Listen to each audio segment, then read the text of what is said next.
everybody, hope everybody's fantastically well. It has been a little while since we've done an update on the Corsa, so I thought it would be a good idea to get that out to you. I've been really busy, been away on holiday, things like that.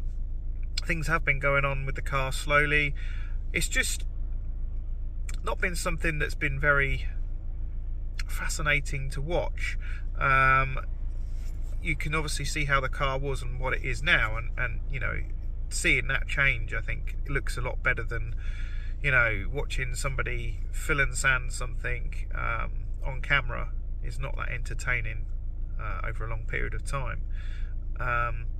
So I'm gonna let the little video that I've done today show you around the car, so you are able to appreciate the work that's gone into it so far.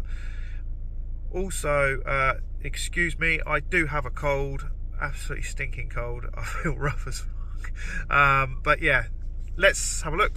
And folks, it's been a while since I've done a video on this.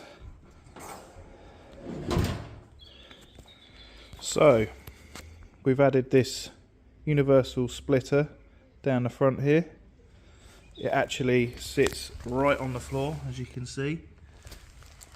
We've added that onto the bumper to make it as low as possible when it's sat down on its hydraulics. So these are the metal arches that are being constructed to house these new volt spinners that we've got. Nice smooth scuttle panel, courtesy of my mate Hamish. He brought that down to the reunion show for us, so that's on there. Very difficult to find those these days. Here's the other side with the arches beginning to be constructed. That's on hold at the moment because we're still doing a bit of work on the back end. So yeah, rear lights, they've all been deleted. Back bumper has been chopped down the centre and made wider, so it's going to meet the arches running down the side.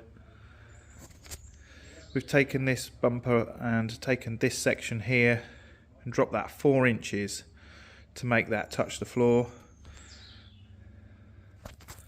So there we go. So then what we're going to do next is construct a pillar in the centre section there, because we've got mesh, I don't know where it is at the moment, but it's not long enough to run along the whole entire length of this.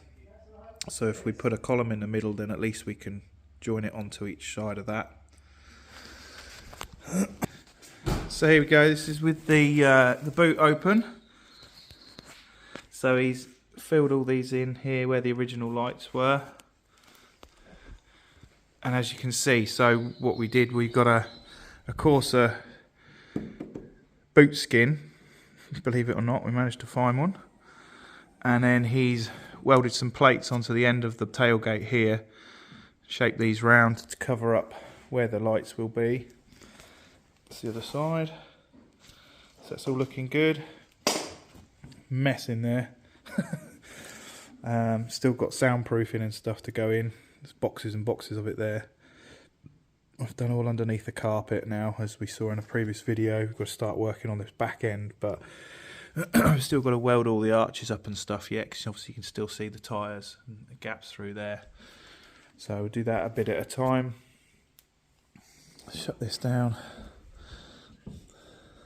So I think what we're looking at doing with this is mounting some lights behind the mesh in here. Might sort out to an exhaust eventually, I don't know, but at the moment it's costing me a fortune to do everything we're doing. People keep going, oh, do this, do that. It's like, yeah, it's more money. So yeah, I think we're going to house some lights in there behind the mesh, so then it'll still be legal enough for it to pass its MOT and whatnot. But yeah, as I said, we're going to put that centre column in there so that the mesh can wrap round that, because the mesh we've got isn't long enough to run right along that gap, because it's quite a long gap. But it's coming together nicely.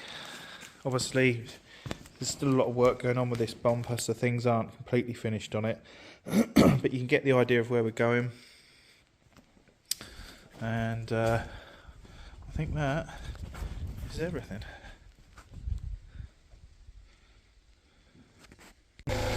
Yeah, the other thing is we're toying with putting this Subaru vent in the bonnet. Still a bit unsure what we're doing with that at the moment, but I think that's where we're looking at going with it. So there you go, you can see the progress that's been made. He's been doing great with the, extending the bumpers out at the back there and making it a lot lower down. As we said, 4 inches that's dropped, so that's quite a dramatic change.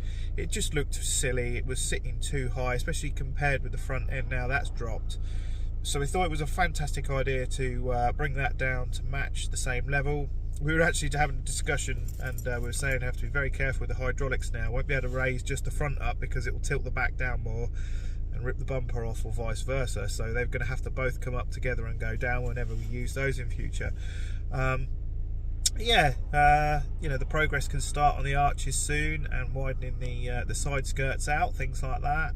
But obviously we needed to get those back bumpers and the front bumpers extended out to where they need to be, so we can match it all up down the side of the car.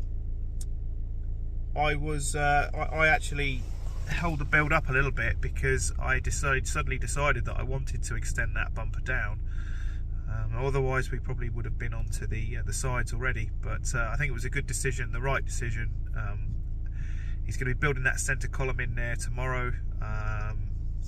It's Tuesday the 24th at the moment, so it'll be Wednesday the 25th tomorrow of September. So yeah, he's going to be getting on with that. It's actually been in there just over a year now, that car, but we're probably doing 2 days a month on it, so that's probably it's got to have had 11-12 days spent on that car so far over the last 12 months, and we've done quite a lot with it, really, putting all the hydraulic suspension in it and everything, so it's going pretty well. We were just having a discussion. I need to get down there and get 2 new tyres for the front. I did 2 new tyres for the back just before I went away, because obviously the tyres are very old that were on the Volts, and they weren't holding air whatsoever. So I shall get down there and get the tyres off in the next couple of days and get the 2 front ones changed out. Yeah, what else can we really add to that? We're still unsure about where we want to be with the car come April-May time, whether I want to be sending it for paint or whether we want to start building the interior and then sending it for paint at a later stage. I was talking about unveiling it at the Max Power Reunion show for 2025. I want it to be kind of complete before I unveil it. I can't make my mind up. So what do you think? Let's hear from you guys. Let's hear some comments. Do I unveil it next year with the interior not done, just be the exterior, or do we look at holding out until the whole thing is ready and then one big reveal for the whole thing? Obviously you get to see a lot of the stuff that's going on here on YouTube anyway. I probably will hold off with posting too much once the paint goes on, because I want that to be a complete surprise, because I think it's going to be pretty epic. But let's see. Yeah, thoughts and comments, guys. Tell me what you think. Should we unveil it this year or next? Thanks for being patient, because we haven't had much of an update lately. It's been a bit slow progress since it's been in there at my mate's unit, because obviously I'm obviously having to pay him every month to do a bit of work, and I can't always be there when he is working on it to film the progress, so you're just getting sort of the before and after shots rather than whilst he's doing it. But yeah, thank you for watching, being patient, and please give us a thumbs up and subscribe to the channel if you haven't already, because there will be more updates coming, and hopefully we are doing this little Corsa justice. Take care, see you next time.